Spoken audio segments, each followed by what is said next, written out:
Hi guys, it's Mr. Sports Freak 56. In this video I would like to talk about being prepared for a natural disaster. Right now, all across America, we have wildfires, hot temperatures, and power outages. Colorado is experiencing one of the worst wildfires in the history of their state. The people of Colorado only had about 2 minutes to get what they needed and leave or evacuate. 2 minutes is not a lot of time at all to get what you need and leave. Natural disasters have been around since the dawn of time.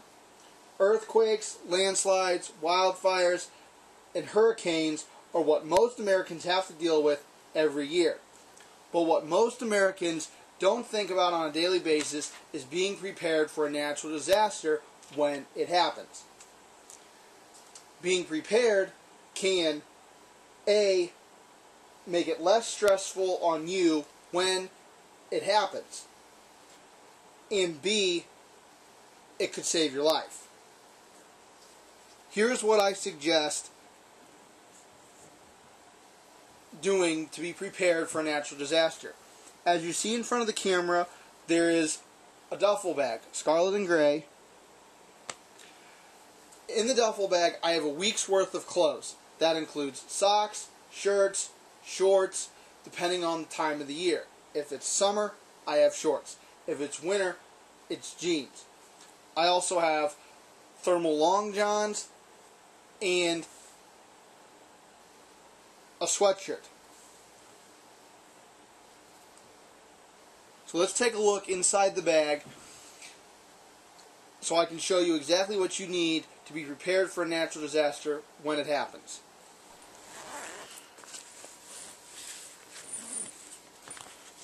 So what I have is I have a jacket, a light jacket, just in case, depending on where you live. That's Houston Texans. I have a belt, and I'm a man, so of course it'll be a men's belt. And there's the pair of jeans, and the jeans are going to have to be folded. But what you're going to see is everything is rolled.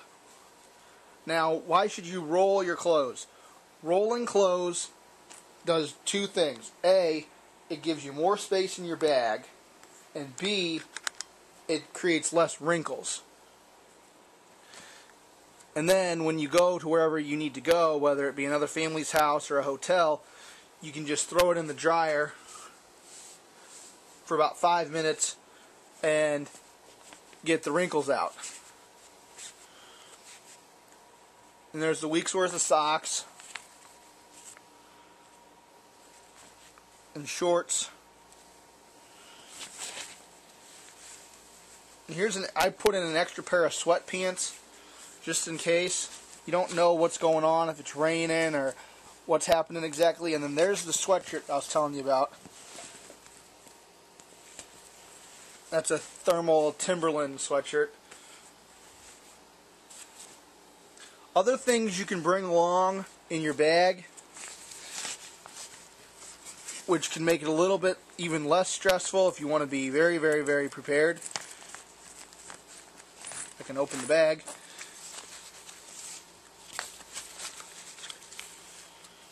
Like mouthwash, travel mouthwash, and toothpaste. I don't have any toothpaste. I just used my last little tube, but those are real cheap, and also you can get those for free when you go to the dentist. And then I suggest having a bag in your duffel bag for emergency preparedness, because it gives you something to put like wet, stinky clothes in if you're, running to get to your car in the rain. And that's just a belt buckle that's clanking around. It's a nice Indian, Native American buffalo belt buckle. And also I have a hat. A good hat is always key. There's a good hat right here. Alright, Crocodile Dundee kind of hat. And if you have pets, I would suggest getting about a 3-pound bag of dog food or cat food to put in your bag as well. And, you know, if you're in the middle of a natural disaster and you need to evacuate, you got your clothes ready, so you don't have to worry about your clothes. You can take your valuables and put them where you need to put them, and then you can get your animals in the car. And if you have any kind of animals like I do, my one dog is very stubborn and does not want to get in the car, so you probably spend half your time, or if all the time, trying to get the dog in the car. But see, now here's the question. Where do you put the bag? I would suggest, if you have a basement, putting your bag in your basement. Because if a tornado comes, you will most likely seek shelter in the basement and stay there.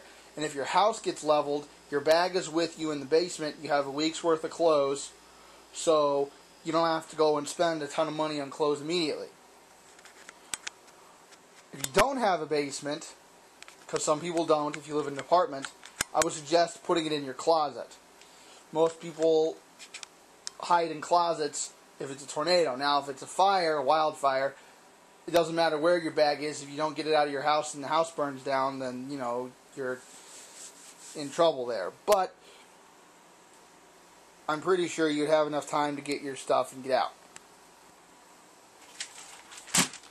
But this is for evacuating your house and in case of a natural disaster. This is not this is not for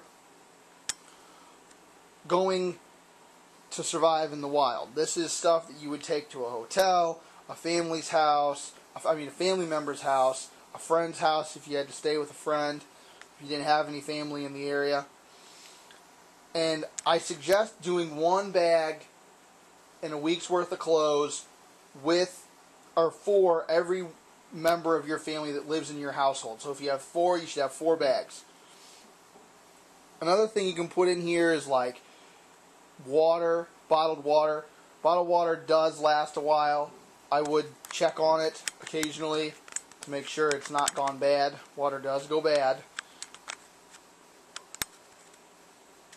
You could also put sunscreen in there, depending on where you live. If you live out in a desert state, then you might want to put some sunscreen in.